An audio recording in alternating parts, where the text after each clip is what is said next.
بسم اللہ الرحمن الرحیم. میں Riaz Ahmed Rajput channel welfare for creature کے ساتھ حاضر ہوں. حضرات محترم، ہم پرویز مشرف کے دور کی طرف بڑی تیزی سے جا چکے ہیں، مگر پرویز مشرف کا دور جو تھا اس میں ایک چیز جو وافر مقدار میں تھی وہ ڈالروں کی ہر طرف برمار تھی، ایک مصنوعی ترقی تھی. لیکن اس وقت تو ہم مصنوعی ترقی سے بھی پیچھے لو لیول پہ نیچے جا رہے ہیں، اور مجھے یاد ہے کہ ہم ہمارے یہ حالات موجودہ کس طرف جا رہے ہیں. جب نواز شریف کو جب اتارا گیا تھا تو وہ کہتا تھا کہ اشارتاً ہم نہ رہے تو پاکستان بھی نہیں رہے گا. یہی الفاظ بلاول زرداری کے تھے، اور اسی قسم سے ملتے جلتے جو ہے وہ الفاظ پی ٹی آئی کے لیڈر بھی دے رہے ہیں. میں اس نتیجے پر پہنچا ہوں، یوں محسوس ہو رہا ہے کہ تمام بے دین سیاستدان امریکہ کے سی پلان کا حصہ بن چکے ہیں. امریکہ، اسرائیل، انڈیا کسی صورت پاکستان کو کئی حصوں میں تقسیم کرنے کے پلان سے پیچھے نہیں ہٹ رہے.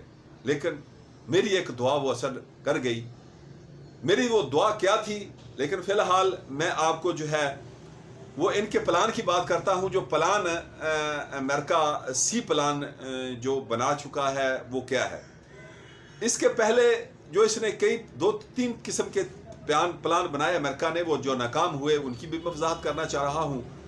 یعنی اس میں پہلے جو تھا کہ مذہبی لوگوں کو فوج سے لڑاؤ، پاکستان میں خانہ جنگی شروع کرو، قبائل کے اندر آپریشن کرواؤ. پہلے آپ مارتا رہا، خود امریکہ آپریشن کرتا رہا اور ڈرون حملوں کے ذریعے کہ قبائل جو ہیں وہ کھڑے ہو جائیں فوج کے خلاف، کہ فوج ہمارا تحفظ نہیں کر رہی لہٰذا ہم اس فوج کے ہی خلاف کھڑے ہو جائیں. اس قسم کے بیان جو اندر ادھر امریکہ نے اپنے بندے جو پھیلائے ہوئے تھے وہ ان سے کہلوائے.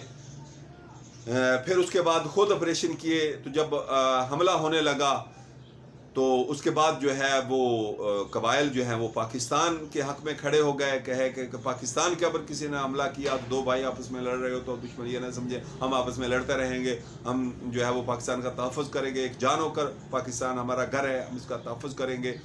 تو ان کا وہ سی پلان جو ہے ناکام ہوا. بگٹیوں کے اوپر ظلم کروائے گئے، جو ہے وہ سیاستدانوں سے ایسے کام کروائے گئے کہ بلوچستان کے لوگ کھڑے ہو جائیں. تو وہ سارے کی پلاننگ جو ہے وہ ناکام ہوئی.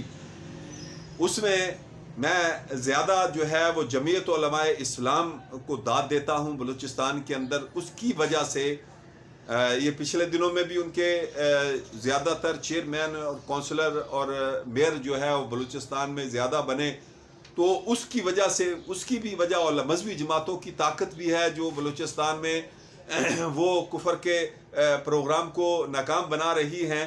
لیکن ہم پھر مذہبی جماعتوں کو چھوڑ کر ان بے ایمان سیاستدانوں کو جو امریکہ کے اندر یا یورپ کے اندر مختلف سوئٹزرلینڈ کے اندر ان بے ایمان سیاستدانوں کی بینکیں بھری ہوئی ہیں پاکستان سے لے جا کر، اور ہمارے جو ہے ہماری بینکیں جو ہمارا پورے کا پورا نظام، ٹیکسوں کا نظام پاکستان سے اکٹھے کر کے اور I M F World Bank سے قرضے لے کر یہ دوبارہ انہی ملکوں کے اندر ان کی بینکیں بھری ہوئی ہیں ہمارے. ہم پھر ایسے ہی سیاستدانوں کو چنتے ہیں جن کے پلان کی وجہ سے پاکستان آج مہنگائی، بے روزگاری، اور پاکستان کا اب وہ سی پلان کیا ہے جو میں آپ کو بتانا چاہ رہا ہوں کہ انہوں نے سی پلان کیا بنایا ہوا ہے کہ ان سیاسی پارٹیوں کے ذریعے جو ہے یہ جو پچھلی صورتحال جو آپ دیکھ چکے ہیں، لاہور کے اندر ایک خانہ جنگی کا سما تھا.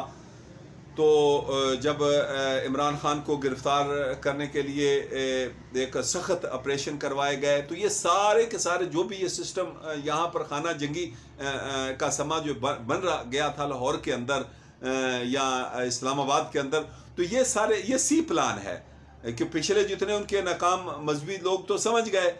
ان کو تو سب سے پہلے ان کے سامنے اللہ اور اس کے رسول کا حکم ہوتا ہے، اس کے بعد اس کا وطن ہے پاکستان ہے.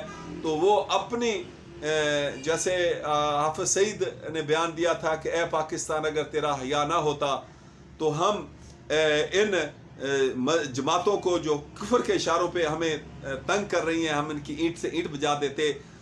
تو یہ پاکستان کا حیا ہر ایک کو ہونا چاہیے. لیکن ان جو امریکہ کے ایجنٹ سیاستدان ہیں، جو امریکہ کے ایجنٹ جماعتیں ہیں، ان کو پاکستان کا حیا نہیں ہے، ان کو پاکستان کی عوام کا حیا نہیں ہے، تکلیف ان کو محسوس نہیں ہو رہی. تو پھر اب کیا کرنا چاہیے؟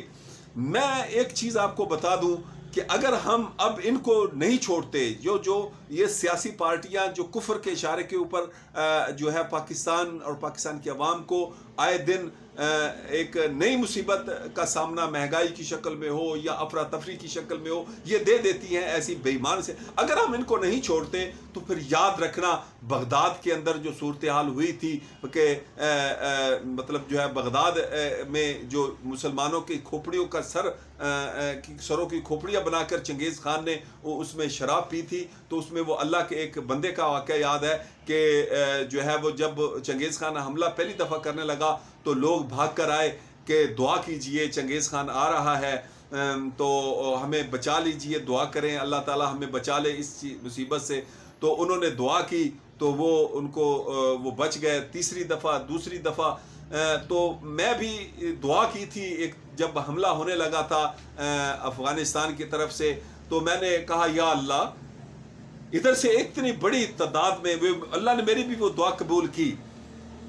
تو لیکن وہی بات اب تیسری دفعہ جو ہے وہ جو ادھر انڈیا ہمارے اوپر حملہ کرنے لگا تھا ابھی پچھلے دنوں میں. تو میں نے دعا کی یا اللہ، چائنا اور اتنی پاور میں ہے، وہ انڈیا کا ہم جو ہے وہ حملے کی طاقت رکھتا ہے، اس کے حملے کو روکنے کی اور اس کے لڑنے کی طاقت ہی ہے. تو لداخ میں تھوڑے دنوں کے بعد جو ہے وہ انڈیا کی اور چائنا کی آپس میں جنگ لگ گئی.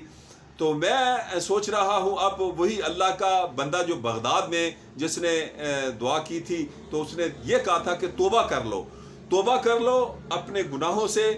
تو انہوں نے پھر جب تیسری دفعہ جب وہ دوبارہ آئے تو اس نے کہا میں نے 3 دفعہ اللہ سے دعا کی، اللہ نے میری دعا قبول کی.